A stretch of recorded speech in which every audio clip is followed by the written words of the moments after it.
Hello friends, good morning అండి అందరికీ. ఇక ఈ వ్లాగు కనుమ పండుగ మరుసటి రోజు తీసానండి. ఇక్కడ ఫాగ్ ఎలా ఉందంటే మొత్తం బయట గ్లాస్ మీద అంతా కూడా ఇలా మంచు పడిందండి. చూడండి, కాస్తే అలాగే కనిపిస్తుంది. చాలా బాగా అనిపించింది ఎర్లీ మార్నింగ్ వైబ్స్. ఇలా ఇక బయట ముగ్గేద్దామని స్టార్ట్ అయ్యానండి. ఇలా పైన లోటస్ వేసాను.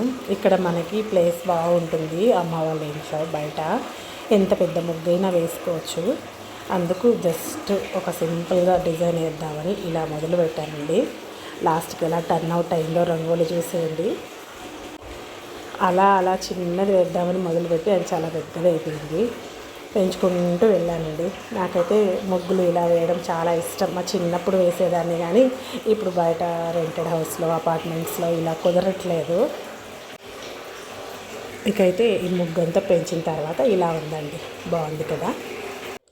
ఇక దీనికి కలర్స్ కూడా వేసానండి. ఇలాగే వదిలేస్తే బాగుండదనేసి కలర్స్ నింపిన తర్వాత అయితే రంగోలి ఇలా ఉంది. చాలా బాగా అనిపించింది నాకు. సింపుల్గా వేసా కూడా. ముగ్గుకి నా దిష్టే తగిలినట్లు అనిపించిందండి. ఒకసారి దగ్గర నుంచి చూసేయండి ఫ్రెండ్స్. ఇక ఇక్కడ కంప్లీట్ అయిన తర్వాత ఇక టిఫిన్ సెక్షన్కి అయితే వెళ్ళిపోయాము. ఈరోజు అమ్మ పెసరట్టు చేస్తుందండి. ఇక పాన్స్ ప్రిపేర్ చేసేసాము. ఒక పక్క పాలు కాగాయి, పెసరట్టు వేసాను, ఉల్లిపాయ పెసరట్టు, పక్కన వడ వేస్తున్నాను, అలసంద వడ. ఇక టర్న్అవుట్ చేసేసాను. పెసరట్టు బాగా కాల్చి వడలతో సర్వ్ చేసేసాను. ఇక పూజ సెషన్. ఈరోజు దేవుడికి అయితే నేను మనస్ఫూర్తిగా ఇలా పూజ చేసుకున్నానండి. పిల్లలకి టిఫిన్స్ పెట్టేసి తర్వాత పూజ చేసేసి నేను తినేసాను. ఇంకా పూజ గది అమ్మ అంత నీట్గా రెడీ చేసింది కాబట్టి జస్ట్ ఫ్లవర్స్ చేంజ్ చేసేసి దీపం పెట్టేశాను. పూజ ఫాస్ట్గా కంప్లీట్ అయింది. ఇక తిరుపతిలో మొత్తం నేనే చేయాలి కాబట్టి లేట్ అయిపోతుంది యాజ్ యూజువల్. ఇకైతే ఈవినింగ్ అమ్ముకుంటామా మనము. ఊరు నుంచి చింతకాయలు తెచ్చాం కదా, అవన్నీ కష్టపడి ఇలా రోలు పెట్టుకొని దంచుతున్నాను. చింతొక్కు చాలా బాగా అనిపించిందండి. ఇలా దంచడం కూడా నాకు ఇష్టమే, కూర్చొని పని చేయడము.